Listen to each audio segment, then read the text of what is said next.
Haleluya. Silakan duduk kembali Bapak Ibu. Dan saya menyapa buat setiap saudara yang menyaksikan secara online. Nah, saudara sekalian, saya percaya dalam keadaan apapun juga Tuhan Yesus tetap setia. Katakan amin.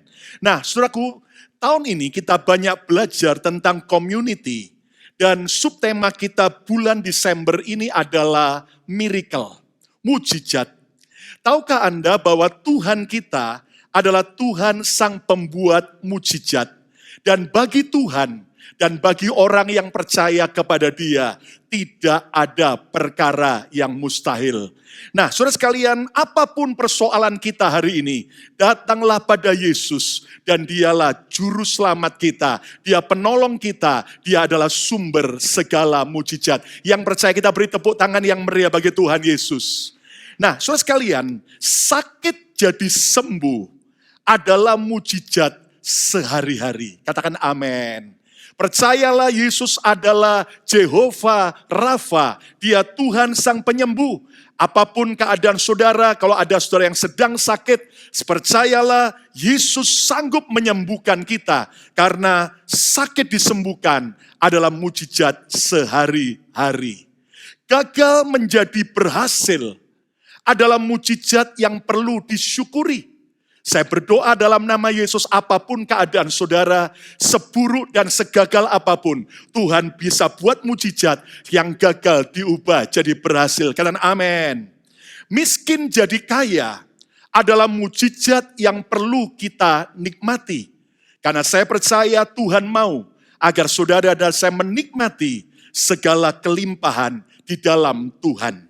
Tetapi saudara sekalian, saat orang jahat berubah jadi baik, itulah mujizat spektakuler. Saat orang yang tadinya pemabuk, penjudi, lalu berubah jadi baik, maka itulah mujizat spektakuler. Saat seorang suami yang kasar, suami yang tidak setia, tiba-tiba diubah Tuhan jadi baik, itulah mujizat yang spektakuler. Yang setuju katakan yes. Saat seorang istri yang tadinya egois dan tidak mau tunduk kepada suaminya, tiba-tiba diubah Tuhan menjadi istri yang hormat kepada suami, istri yang sungguh-sungguh baik. Saya percaya itulah mujizat yang spektakuler. Saat seorang anak muda yang tadinya cuek, tidak pernah mau membantu orang tuanya, suka berontak, suka melawan, tiba-tiba berubah jadi anak yang baik, anak yang penurut, anak yang menolong orang tuanya. Saya percaya itulah mujizat spektakuler yang sedang dibutuhkan oleh setiap kita. Tahukah Anda bahwa mujizat terbesar adalah saat kehidupan seseorang berubah jadi baik di dalam Yesus. Nah, hari ini saudaraku, kita akan belajar bersama dari sebuah peristiwa di Alkitab, di mana ada seorang yang dibenci oleh orang sekotanya. Orang ini adalah orang yang dianggap pengkhianat bagi bangsanya. Tetapi saat dia bertemu Yesus, hidupnya berubah secara ajaib. Mari kita lihat dalam Lukas 19, ayat yang pertama sampai ayat yang ke-10. Yesus masuk ke kota Yeriko dan berjalan terus melintasi kota itu. Di situ ada seorang bernama Sakeus. Ucapkan bersama saya keras, Sakeus. Kepala pemungut cukai, dan ia seorang yang kaya. Ayat 3, ia Sakeus berusaha untuk melihat orang apakah Yesus itu. Tetapi ia tidak berhasil karena orang banyak. Sebab badannya pendek. Sakeus tertolak, makanya tidak diberi jalan oleh orang-orang banyak. Ayat yang keempat. Maka berlarilah ia, Sakeus mendahului orang banyak. Lalu memanjat pohon ara atau sycamore tree untuk melihat Yesus yang akan lewat di situ. Ayat 5, ketika Yesus sampai ke tempat itu, Yesus melihat ke atas, melihat kepada Sakeus, dan berkata, Sakeus, segeralah turun, sebab hari ini aku Yesus harus menumpang di rumahmu. Ayat yang ke-6. Lalu Sakius segera turun dan menerima Yesus dengan sukacita. Ayat 7. Tetapi semua orang yang melihat hal itu bersungut-sungut. Mereka ngomel marah, katanya, iya, Yesus menumpang di rumah orang berdosa. Sakius dianggap sebagai orang yang berdosa. Ayat yang ke-8. Tetapi Sakius berdiri dan berkata kepada Tuhan, Tuhan, setengah dari milikku akan kuberikan kepada orang miskin. Dan sekiranya ada sesuatu yang kuperas dari seseorang, akan kukembalikan 4 kali lipat. Ayat 9, kata Yesus kepadanya, hari ini telah terjadi keselamatan kepada rumah ini, karena orang ini pun anak Abraham. Ayat yang ke-10 kita baca sama-sama, 2, 3. Sebab anak manusia datang untuk mencari dan menyelamatkan yang hilang. Nah, saudara sekalian, kisah Sakius yang bertemu dengan Yesus, ini merupakan sebuah inspirasi dan sebuah kesaksian yang luar biasa. Tahukah Anda bahwa Sakius pemungut cukai dari Yeriko yang dibenci banyak orang, saat dia bertemu Yesus, ia mengalami mujizat pertobatan. Nah, saudara sekalian, di antara mujizat kesembuhan, mujizat kelimpahan, mujizat pemulihan yang kita perlukan, ada satu mujizat spektakuler yang Tuhan mau agar saya dan saudara nikmati dan alami. Itulah yang saya sebut dengan mujizat pertobatan. Judul khotbah saya hari ini adalah The Miracle of Repentance. Mujizat pertobatan. Lihat bagaimana kehidupan Sakius. Ketemu Yesus, dia mengalami mujizat pertobatan. Nah, hari ini saudara sekalian, Tuhan mau agar semua kita, Tuhan mau agar semua anggota keluarga kita mengalami mujizat pertobatan. Yang mau mengalami mujizat pertobatan, kita beri tepuk tangan yang meriah untuk kemuliaan Tuhan. Katakan haleluya. Lihat bagaimana ketika seorang suami berubah jadi baik, seorang istri berubah jadi baik, orang tua, anak berubah jadi baik. Maka inilah mujizat yang akan mempermuliakan nama Tuhan. Nah, kita merenungkan bersama, apa yang membuat Sakius berubah hidupnya. So sekalian, selain karena Tuhan Yesus yang mengubah, tetapi kalau kita pelajari tadi, ada bagian yang Sakius lakukan, sehingga akhirnya Sakius mengalami mujizat pertobatan. Hari ini saudara sekalian, ketika saudara sudah bertahun-tahun jadi anak Tuhan, tetapi ada banyak hal yang belum berubah dalam hidup kita. Jangan putus asa. Kalaupun kita sempat jatuh dalam dosa, kita mungkin masih terikat dengan semua kelemahan kita. Mari jangan putus asa. Kalau Sakius bisa diubah Tuhan, Tuhan yang sama bisa mengubah hidup saudara dan saya. Kita beri tepuk tangan yang meriah bagi Tuhan Yesus. Amin. Kalau ada anggota keluarga Anda, kalau ada teman Anda yang sudah lama Anda doakan, tetapi belum alami perubahan hidup, mari kita belajar percaya. Seperti Tuhan mengubah Sakius, Tuhan yang sama bisa mengubah kehidupan setiap kita. Katakan yes. Nah, so sekalian kita belajar, apa rahasia mujizat pertobatan? Sekarang kita lihat Lukas 19 kembali, ayat 3 sampai ayat yang ke-6. Alkitab berkata, iya Sakius berusaha untuk melihat orang apakah Yesus itu. Sakius tadinya mungkin mendengar kabar, oh Yesus itu membuat mujizat, Yesus mengajarkan kasih, Yesus membangkitkan yang mati, dan sebagainya. Nah sekarang ketika Yesus masuk ke kota Yeriko, maka ia Sakius berusaha untuk melihat orang apakah Yesus itu. Tetapi ia tidak berhasil karena orang banyak, sebab badannya pendek. Ayat 4, maka berlarilah ia, Sakius, mendahului orang banyak, lalu memanjat pohon ara untuk melihat Yesus yang akan lewat di situ. Ayat 5, ketika Yesus sampai ke tempat itu, Ia melihat ke atas dan berkata, "Sakius, segeralah turun, sebab hari ini aku harus menumpang di rumahmu." Ayat yang ke-6, lalu Sakius segera turun dan menerima Yesus dengan sukacita. Lihat bagaimana Sakius bisa mengalami mujizat pertobatan. Sebab, saudaraku, itu dimulai sejak terjadi perubahan cara Sakius memandang Tuhan. Nah, saudara sekalian, kalau setiap kita mau mengalami mujizat pertobatan, maka yang pertama yang kita harus lakukan adalah kita harus mengalami perubahan cara memandang Tuhan. Change in how to see God. Nah, sebelumnya Sakius tidak peduli tentang Tuhan. Sebelumnya Sakius tidak pernah merindukan Tuhan. Alkitab berkata Sakius kepala pemungut cukai. Ia orang penting, ia orang kaya raya. Nah, saudara sekalian, coba bayangkan tadinya Sakius, saudaraku, tidak peduli tentang Tuhan.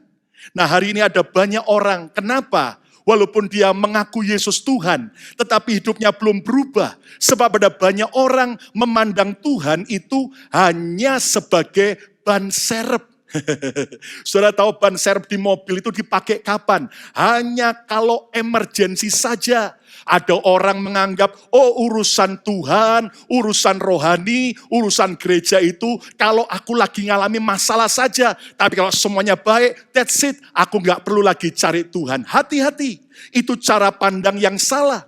Ada orang memandang bahwa masalah Tuhan itu adalah masalah ntar. Kalau saya sudah tua, sudah hampir mati. Makanya ada banyak anak muda berkata, aku masih muda, masih kuat, aku gak perlu Tuhan. Sampai ada yang menulis dengan kaos t-shirtnya besar-besar, muda foya-foya, tua kaya raya, mati masuk surga. Yang gak bisa, yang betul sejak muda kita cari Tuhan, tua kita semakin cinta Tuhan, mati masuk surga. Tepuk tangan yang meriah untuk kemuliaan Tuhan. Amin, saudaraku. Ada orang memandang Tuhan itu dingin. Pribadi yang dingin, Tuhan itu pribadi yang kejam, Tuhan itu pemarah. Nah, saudara sekalian, saat Sakius akhirnya dia berubah cara pandangnya tentang Tuhan, maka sejak itu Tuhan mengubah dan hidupnya berubah jadi baik. Nah, saudara sekalian, perubahan cara memandang Tuhan dimulai dari apa? Dari keinginan untuk menikmati kepuasan sejati. Saudara coba renungkan dan bayangkan. Sakius itu orang kaya. Bahkan menurut tradisi, saudaraku, itu rumah Sakius bukan cuma sekedar rumah, tapi istana. Coba Anda bisa bayangkan, apa yang Sakius belum miliki? Kalau yang namanya rumah sudah kayak istana. Kalau yang namanya zaman sekarang misalnya mobil, semua mobil merek apapun, Sakius mungkin sudah punya. Seandainya perhiasan, barang-barang branded, tas dan sebagainya, apa saja arloji, apapun yang orang impikan, Sakius mungkin sudah punya sekian banyak koleksinya. Tetapi yang menarik, saudaraku, walaupun Sakius kaya raya, dia punya banyak hal, satu yang dia belum punya, yaitu kepuasan sejati. Dan kepuasan sejati tidak dapat kita peroleh dari dunia. Kepuasan sejati hanya kita dapatkan saat kita bertemu dengan Yesus. Tepuk tangan yang meriah untuk kemuliaan Tuhan. Amin, saudaraku.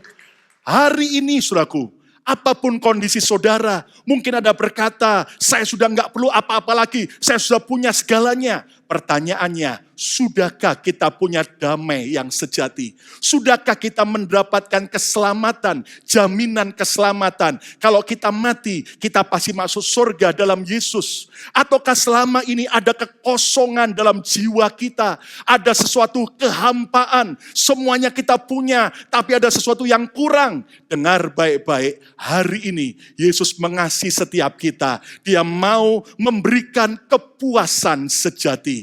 Ingat, kepuasan kepuasan dunia ibarat seperti air laut yang asin. Semakin kita haus, kita minum air laut yang asin, akan semakin haus. Tapi Yesus adalah sumber air kehidupan yang sanggup memberikan kepuasan sejati. Siapa mau mendapat kepuasan sejati dalam Yesus? Lambaikan tangan saudara. Kata bersama saya, hanya Yesus yang memberi kepuasan sejati. 2, 3. Nah, saudaraku, perubahan cara memandang Tuhan dimulai dari penasaran tentang Yesus. Sakius ini pingin tahu, ada sebuah rasa ingin tahu tentang Yesus. Hari ini pertanyaannya, saudara, apakah masih ada rasa ingin tahu saudara tentang Yesus lebih dalam lagi? Jelas bukan sesuatu ingin tahu yang salah. Tetapi kalau saudara di depan Anda, di rumah Anda, di handphone Anda ada Alkitab. Apakah ada rasa ingin tahu lebih dalam lagi? Apa yang dimaksud dengan pertobatan? Apa yang dimaksud dengan kemurahan Tuhan? Apa yang dimaksud dengan keselamatan? Apa yang dimaksud dengan yang namanya melayani dan sebagainya? Nah, kalau kita benar-benar punya sebuah cara pandang yang baru, kita jelas tidak akan menjadi orang yang merasa puas dengan kondisi rohani kita. Kita mau penasaran untuk kenal Yesus lebih dalam lagi. Katakan amin. Bahkan keinginan untuk bertemu Yesus secara pribadi. Sakius tidak peduli, biar dia diketawain, biar dia diejek, dia yang penting mau ketemu Yesus. Dan sejak dia bertemu Yesus, lihat bagaimana tatapan mata Yesus kepada Sakius, saudaraku. Dan Yesus menatap mata Sakius dan berkata, Sakius, segeralah turun. Hari ini saya percaya Tuhan menatap wajah setiap kita. Dan dia panggil nama Anda masing-masing. Enggak peduli nama asli atau nama palsu, saudara itu. Tapi Tuhan panggil dan wajah saudara di hadapan wajah Tuhan. Dia berkata, aku mengasihimu. Siapa percaya Tuhan mengasihi kita? Kita beri tepuk tangan yang meriah bagi Tuhan Yesus. Haleluya. Bahkan Sakius yang tertolak, ternyata Yesus berkata, turunlah Sakius, aku mau makan di rumahmu. Dan ini yang mengubah cara pandang Sakius.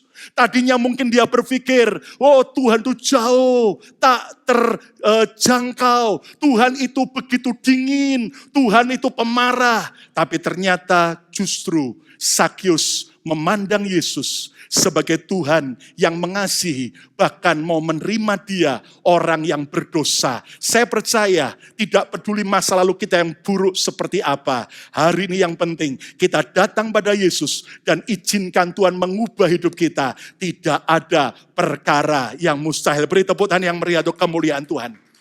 Saudara, pandemik ini telah membuat orang banyak mulai sadar, berubah cara pandangnya tentang Tuhan. Kita melihat di mana-mana, mendengar kabar yang namanya kematian bisa datang kapanpun juga. Yang namanya kemudian orang tertular bisa terjadi tanpa dia duga. Lalu kemudian akhirnya, saudaraku, ada banyak orang sadar bahwa dia perlu Tuhan. Hari ini saudaraku, kalau kita mau mengalami mujizat pertobatan, dimulai dari perubahan cara kita memandang tentang Tuhan. Dia sangat mengasihi kita, dia peduli dengan kita, dan dia rindu mengalami keintiman dengan saudara dan saya. Agama mengajarkan kita harus cari Tuhan, kita harus berusaha cari Tuhan.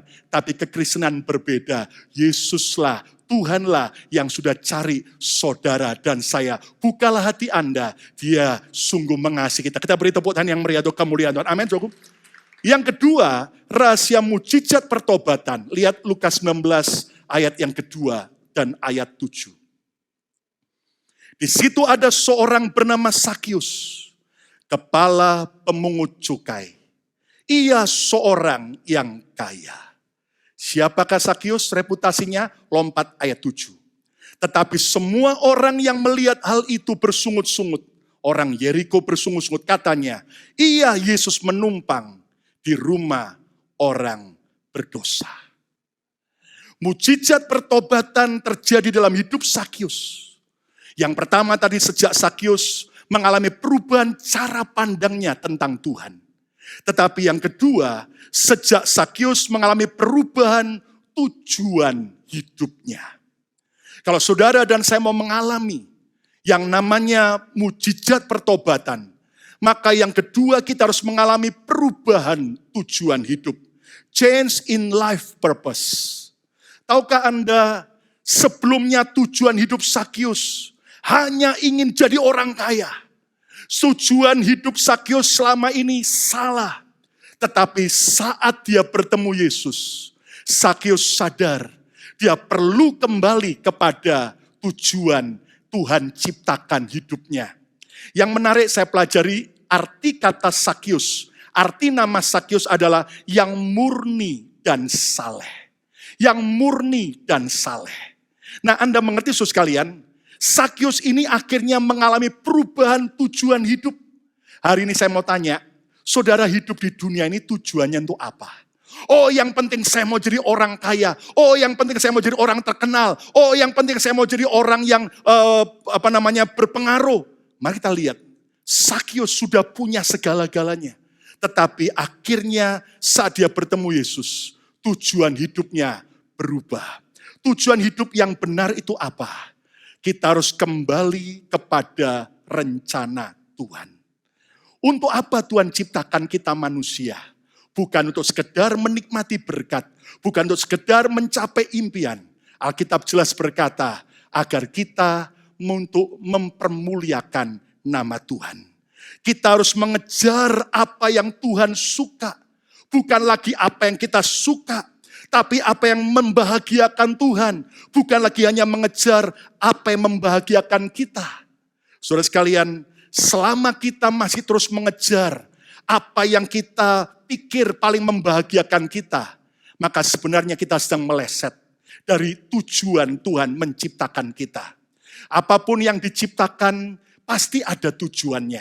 Saudaraku, ibarat seperti gelas. Kalau diciptakan oleh penciptanya gelas yang cantik, pasti ada tujuannya. Tapi kalau sampai gelas yang cantik, maaf kata, dijadikan tempat pispot, maka apa yang terjadi saudaraku? Maka gelas yang cantik itu sudah meleset dari tujuannya. Hari ini dengar baik-baik, setiap kita diselamatkan oleh Tuhan, ada rencana Tuhan yang besar buat saudara dan saya. Kita beri tepuk tangan yang meriah bagi Tuhan Yesus. Amin, saudaraku. Nah, Sakius mengalami perubahan tujuan hidup. Tadinya dia hidup bagi dirinya sendiri. Dia hidup hanya untuk mengejar impiannya. Tapi akhirnya saat bertemu Yesus, dia mau kembali kepada rencana Tuhan. Saudara, saya mau cerita seorang pria yang terkenal jahat, terkenal reputasinya jelek sekali, yang bernama John Newton. Dia hidup pada tahun 1725 sampai 1807. John Newton adalah seorang yang suka pesta gila-gilaan. Dia juga seorang penghujat Tuhan. Dia penjahat yang besar. Bahkan pekerjaan John Newton adalah dia nakoda kapal di mana dia memimpin dari kapal yang di Inggris. Dia bawa ke Afrika. Dan akhirnya kapal yang hanya muat 400 orang dimuati 650 orang. Orang-orang Afrika yang akhirnya dia jual sebagai budak. John Newton seorang yang sangat jahat. Dia seorang yang melupakan Tuhan. Dan apa yang terjadi saudara sekalian? Rupanya satu saat ketika perjalanan dari Afrika menuju ke Inggris, ada badai besar menghajar kapal daripada John Newton. Dan Anda tahu selama 4 hari, kapal itu pecah sebagian besar dan sudah rusak parah. Dan dalam keadaan sudah tidak ada lagi harapan, kapal nyaris tenggelam. Di saat itulah John Newton, di tengah badai, dia teringat tentang ibunya yang pernah memberitakan tentang Alkitab, yang pernah menceritakan tentang Yesus. Di tengah-tengah semua keadaan yang menakutkan, John Newton berlutut di kapal itu. Dia datang kepada Tuhan Yesus. Dia bertobat, dia minta ampun sama Tuhan. Dia betul-betul mau serahkan hidupnya dan sebagainya. Yang menarik saudaraku, begitu selesai dia berdoa, tidak lama kemudian akhirnya badai itu reda. Dan akhirnya saudaraku, kapal itu berhasil masuk ke pelabuhan Liverpool yang ada di Inggris. Dan semua akhirnya selamat. Padahal orang berkata, ini kapal kalian sudah rusak parah karena badai. Kalau kalian selamat, ini pasti ada campur tangan Tuhan. Dan peristiwa itu mengubah kehidupan John Newton. Dan sejak itu saudaraku, akhirnya dia serahkan hidupnya bagi Tuhan. Tidak lagi hanya mengejar kekayaan, tetapi dia mau menjadi seorang hamba Tuhan. Dia tetap, saudaraku, menjadi berkat bagi banyak orang. Sampai akhirnya dia mulai mengumandangkan ide untuk pembebasan perbudakan. Dan akhirnya ide daripada John Newton ini, saudaraku, akhirnya diikuti oleh banyak orang-orang yang lain di Inggris. Yang sampai akhirnya anggota parlemen Inggris akhirnya berhasil menghapuskan perbudakan. Dan akhirnya, saudaraku, mereka para budak-budak dibebaskan. Kenapa? Karena ada seorang John Newton yang akhirnya tujuan hidupnya berubah sesuai kehendak Tuhan. Tepuk tangan yang meriah atau kemuliaan Tuhan. Amin, saudaraku. Dan Anda tahu John Newton sudah lama mati. Tetapi sampai hari ini orang mengenang apa yang dia lakukan.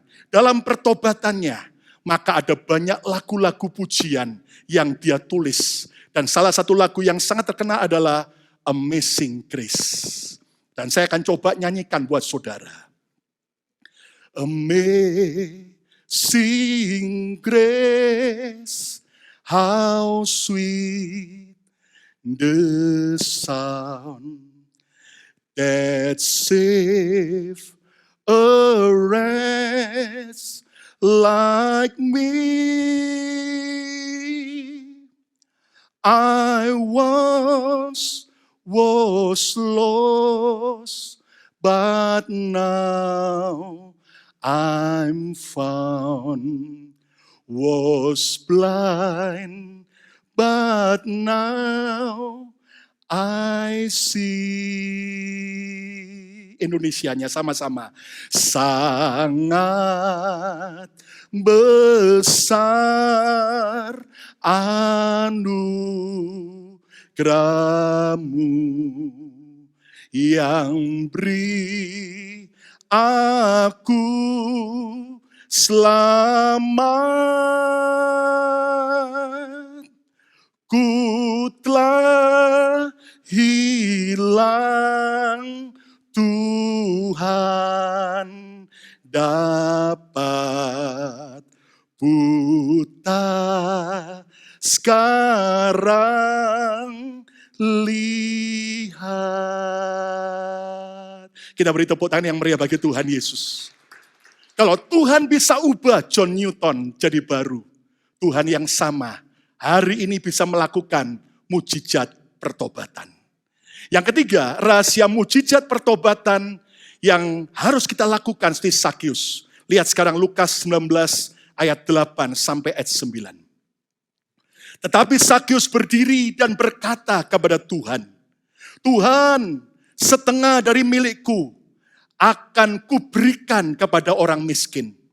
Dan sekiranya ada sesuatu yang kuperas dari seseorang, akan kukembalikan 4 kali lipat. Ayat 9, kata Yesus kepadanya, hari ini telah terjadi keselamatan kepada rumah ini, karena orang ini pun anak Abraham.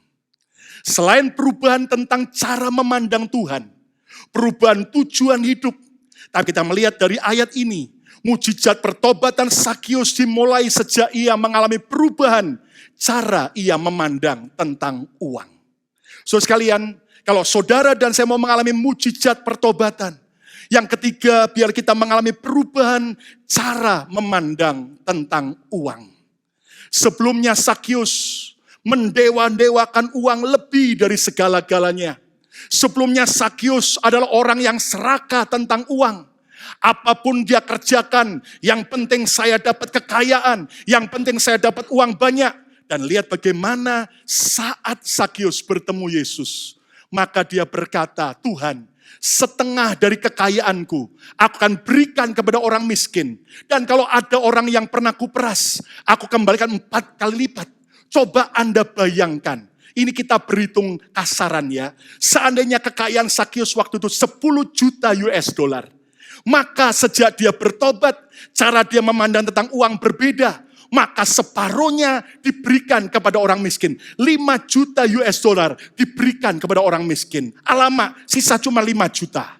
Lalu kalau seandainya ada orang yang pernah kuperas, dan Anda tahu kepala pemungut cukai itu kerjanya tukang peras, ya, peras pajak. Aku akan kembalikan 4 kali lipat. Bayangkan, seandainya Sakeus pernah memeras sebanyak 1 juta US dollar, berarti Sakeus kembalikan 4 kali lipat, 4 juta US dollar. Bayangkan, dia hanya sisa dari 10 juta, sisa uangnya 1 juta. Tetapi lihat, ada satu kebahagiaan yang Sakeus nikmati daripada sebelumnya. Tepuk tangan yang meriah untuk kemuliaan Tuhan. Amin, saudaraku. Saudara sekalian, saya percaya semua kita perlu uang. Nggak ada orang yang nggak perlu uang, kecuali kalau dia sudah mati. Tapi mari kita belajar. Kalau kita mau mengalami perubahan hidup, kita mau mengalami mujizat pertobatan, kita harus berubah cara kita memandang tentang uang. Dan bagaimana cara memandang uang dengan benar. Posisikan Tuhan jauh lebih penting dari uang. Saudara, apakah hari ini dalam hidup kita, uang lebih penting daripada Tuhan Yesus? Ini sesuatu yang salah. Mari perbaiki. Tuhan lebih penting dari semua hartaku. Yang setuju dan yes.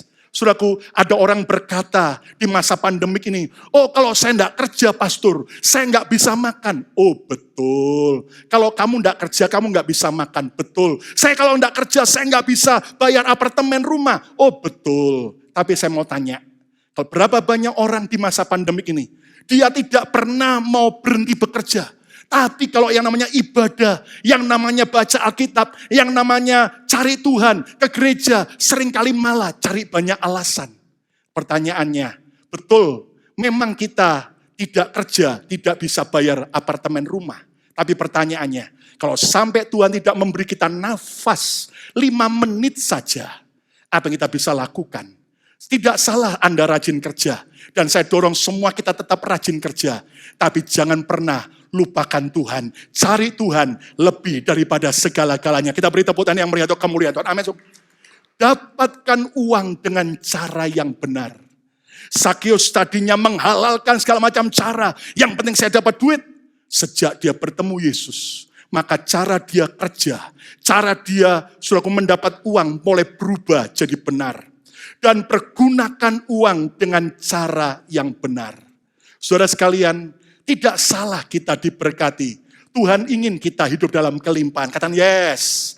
Tapi bagaimana cara kita menggunakan uang? Jangan jadikan uang sebagai bos yang menguasai dan memperbudak diri kita.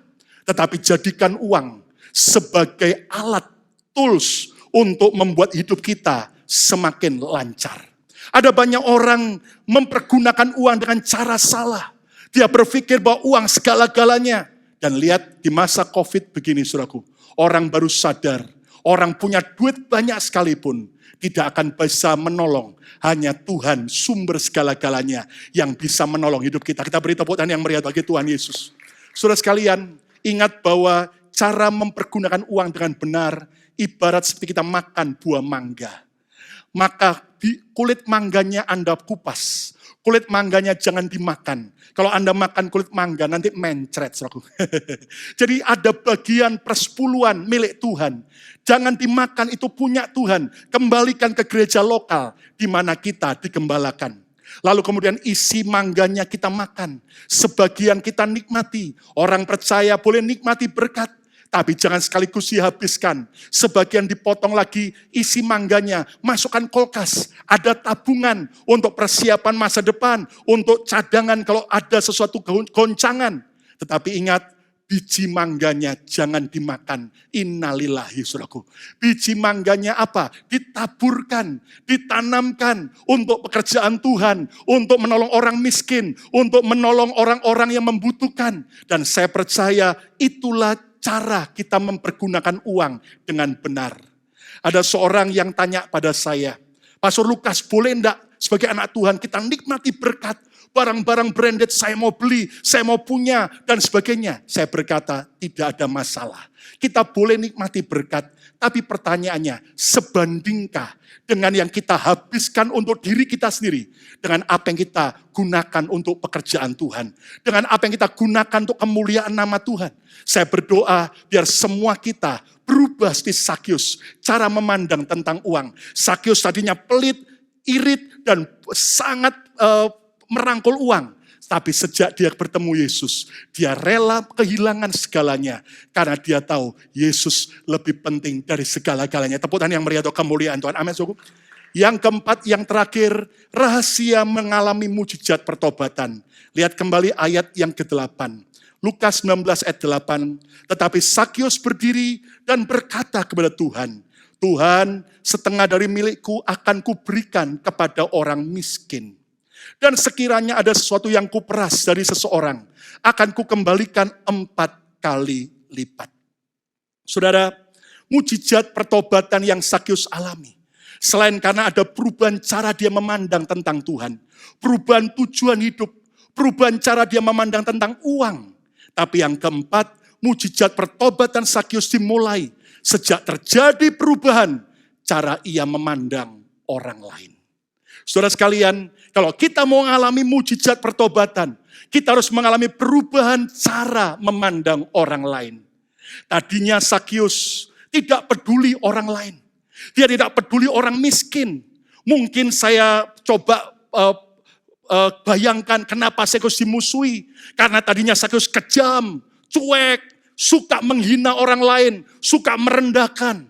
Tetapi lihat saat Sakyus bertemu dengan Tuhan, bukan hanya cara dia memandang tentang Tuhan berubah jadi baik, tapi cara dia memandang orang lain. Coba lihat kanan kiri sebentar. Bagaimana cara kita memandang orang lain?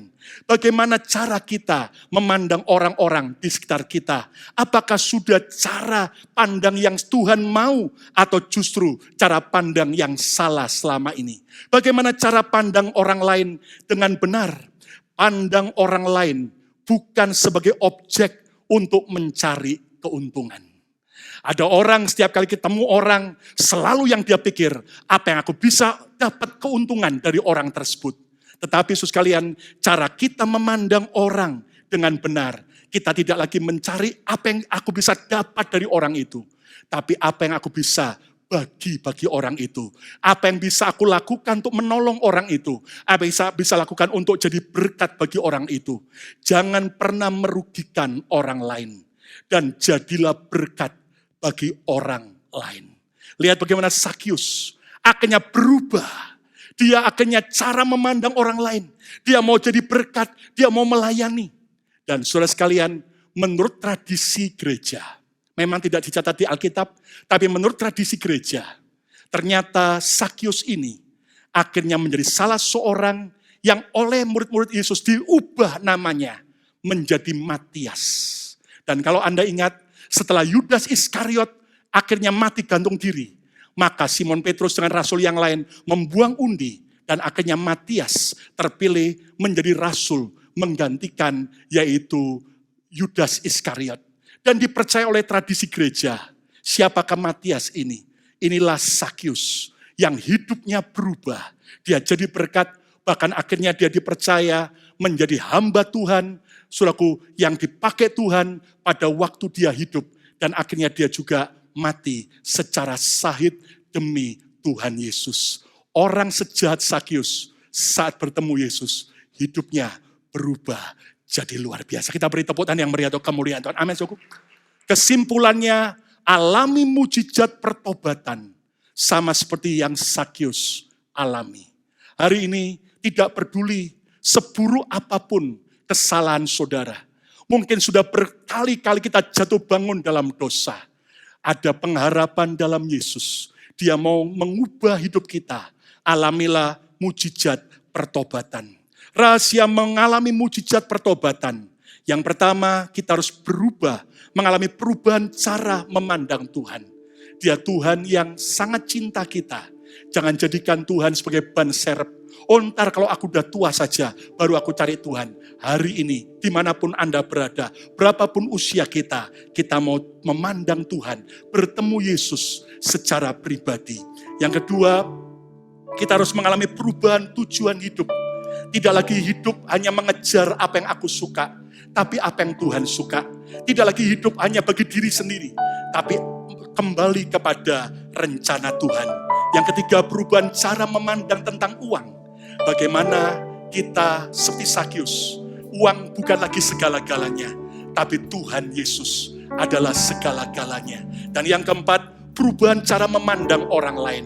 Saya percaya di saat-saat pandemik ini waktunya kita saling mensupport, saling bersatu rukun kompak, pandang orang lain dengan mata kasih. Saya percaya kalau Sakius diubah Tuhan, Tuhan yang sama sanggup mengubah hidup kita. Yang mau kita diubah Tuhan, kita beri tepuk tangan yang meriah untuk kemuliaan Tuhan. Amin.